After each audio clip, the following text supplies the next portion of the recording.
Bien, en este caso el plan austral consistió en cambiar la denominación de la moneda del peso argentino por el austral argentino. ¿Ya? De esta forma buscó al menos reducir el impacto en la economía. Bueno, tenemos después una lectura: México en medio de la crisis. Para 1977, el presidente López Portillo establece un acuerdo con el Fondo Monetario Internacional, comprometiéndose a limitar el endeudamiento público, fijar topes y sobre todo a los aumentos de salario, limitar el crecimiento del sector estatal de la economía, como medidas también ante la crisis. Sin embargo, solo durante un año se cumplió con lo pactado, pues con el descubrimiento de los yacimientos petroleros, la política económica sufrió considerables modificaciones. Con la mina de oro, que era el petróleo para México, el gobierno creyó haber encontrado el fin de los problemas económicos. Al menos eso se reflejó en el intenso crecimiento económico que a partir de 1978 y hasta los inicios de la década de los 80. Esta mejora fue lograda en gran medida por la exportación del petróleo en crudo, actividad que ocupó el lugar central de la economía mexicana a finales de los 70, ya que atrajo más de la mitad de la inversión pública. Para 1981 el panorama internacional cambió abruptamente. Los precios del petróleo se desplomaron y las tasas de interés se incrementaron. En 1982 el presidente López Portillo, antes de terminar su administración, suspendió los pagos de la deuda externa, devaluó el peso mexicano y nacionalizó el sistema bancario junto con otras industrias afectadas por la crisis. El 1 de diciembre de 1982 llegaba a la presidencia Miguel de la Madrid Hurtado, en una de las épocas más difíciles de México, heredada de su antecesor. La inflación subió un promedio de 100% cada año. El empleo informal creció un 20% entre 1983 y 1985 y hubo drásticas caídas en la producción. De la Madrid fue el primero en implementar una serie de reformas de carácter neoliberal. El primer paso hacia la liberación del comercio fue la administración de México al GATT en 1986.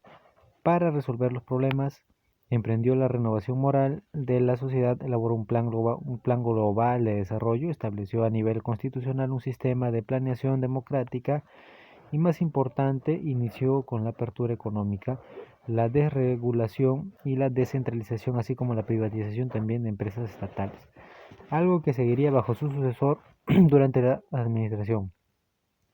El número de empresas paraestatales se redujo de 1.155 en 1982 a 413.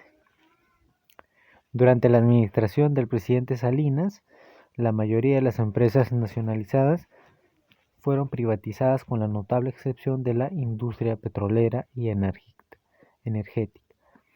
En 1992 se firma el Tratado de Libre Comercio de América del Norte entre los Estados Unidos, Canadá y México, en el cual favoreció más el comercio. ¿Qué medidas tomó López Portillo en acuerdo con el FMI? En este caso, pues no, lo que hizo este primer presidente es limitar el endeudamiento público, fijar topes en los aumentos de salario y limitar el crecimiento del sector estatal. Personaje que precede a la presidencia de López Portillo va a ser Miguel de la Madrid. Durante el gobierno del presidente, México firma el TLCAN, el Tratado de Libre Comercio, ¿no?, de América del Norte. Bien, entonces tenemos aquí en línea de tiempo: 1980, Israel y Egipto establecen relaciones diplomáticas. En el 82, España se produce la reapertura de la Cueva Altamira. En el 84, Estados Unidos y el Vaticano reanudan sus relaciones diplomáticas. En el 86, en el Perú, Aucayacu, el grupo terrorista Sendero Luminoso, asesina a 10 personas homosexuales con el objetivo de intimidar a la población. En el 89, en Paraguay, el diario ABC Color reinicia sus ediciones tras haber sido clausurado por la dictadura de Alfredo Stroessner en 22 de marzo de 1984. Entonces desarrollamos las siguientes preguntas. Durante el conflicto de las Malvinas entre Argentina e Inglaterra, ¿quién envió una poderosa escuadra a recuperar los territorios de ultramar? ¿Churchill, Benjamin Disraeli o Margaret Thatcher, Falkland Stanley o Jack Profumo. Fue la alternativa C, Margaret Thatcher.